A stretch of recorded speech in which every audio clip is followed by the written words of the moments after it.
இந்த வீடியோவில் நம்ம பாண்டியராஜுடைய நெக்ஸ்ட் படமான பரிமளா அண்ட் கோ பற்றி தான் பார்க்க போகிறோம். ஆமாங்க, நம்ம பாண்டியராஜுடைய படங்களை எடுத்துக்கிட்டாலே ஒரு ஃபேமிலி சென்டிமெண்ட்டோட ஒரு மூவாகிற ஒரு கதையாக தான் இருக்கும். அவருடைய எந்த படம் எடுத்தாலுமே காமெடி கூட எமோஷன், அதுக்கப்புறம் அந்த ஃபேமிலி சென்டிமெண்ட், இது கூட ஆக்ஷன், இப்படி எல்லாத்தையுமே கலந்து கொடுக்கக்கூடிய ஒரு டைரக்டர் தான் நம்ம பாண்டியராஜ். பாண்டியராஜுடைய படங்களில் முக்கியமாக பார்க்கப்படுற ஒரு விஷயம் அப்படின்னா அது எமோஷன்.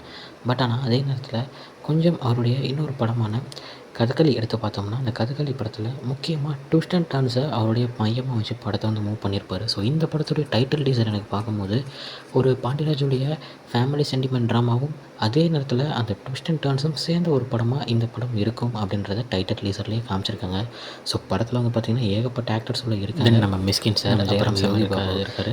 அதுக்கப்புறம் பார்த்தீங்கன்னா கப்பல் ஃப்ரெண்ட்லி அப்படின்ற ஒரு மூவி வந்துச்சுல, அந்த படத்தில் ஹீரோவாக நடிச்சவரும் இதில் நடிச்சிருக்காரு. தென் சாண்டி, இந்த மாதிரி நிறைய பேர் சொல்லிகிட்டே போகலாம். படத்தில் ஏகப்பட்ட கேரக்டர்ஸோட ஒரு நல்ல ஒரு இன்டென்ஸாக ஒரு காமெடியாக மூவக்கூடிய ஒரு கதையாக இருக்கும் அப்படின்றது டைட்டில் டீசரில் காமிச்சிருந்தாங்க. டைட்டில் டீசரை பார்க்கும்போது ஒரு ஃபேமிலி, அந்த ஃபேமிலியில் ஒரு 4 பேர் இருக்காங்க. அதே நேரத்தில் அவங்க படத்தில் டிவியில் ஒரு படம் பார்த்துட்ருப்பாங்க. அது பாபநாசம் படமாக இருக்கும். அந்த கதைக்கு ஏற்ற மாதிரியான ஒரு கதையாக இருக்கலாம் அப்படின்றது பாண்டியராஜ் சொல்லாமல் சொல்கிறாரோ அப்படின்ற மாதிரியும் எனக்கு தோணுச்சு. பிகாஸ் அந்த படத்தில் ஒரு ஃபேமிலி 2 பொண்ணுங்க அப்படின்ற மாதிரியான சேம் கான்செப்டும் இதில் இவங்க மென்ஷன் பண்ணியிருக்காங்க. அதே நேரத்தில் யோகி பாபா அவர்களும் நம்ம மிஸ்கின் சார் அவர்களும் பேசுகிற மாதிரி ஒரு கான்வர்சேஷன். அதில் ஒரு மர்டர் நடந்துட்டு அந்த மர்டர் பற்றி விசாரிக்க நம்ம போலீஸ் ஆஃபீஸரும் மிஸ்கின் சார் வர மாதிரியும் காமிச்சிருக்காங்க.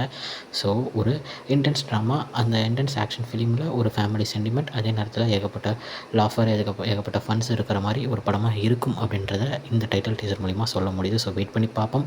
ஒரு சூப்பர் ஹிட்டான ஒரு செமையான ஒரு படம் எதிர்பார்த்துட்டு வந்துட்டுருக்கு அப்படின்னு தான் நான் சொல்லுவேன்.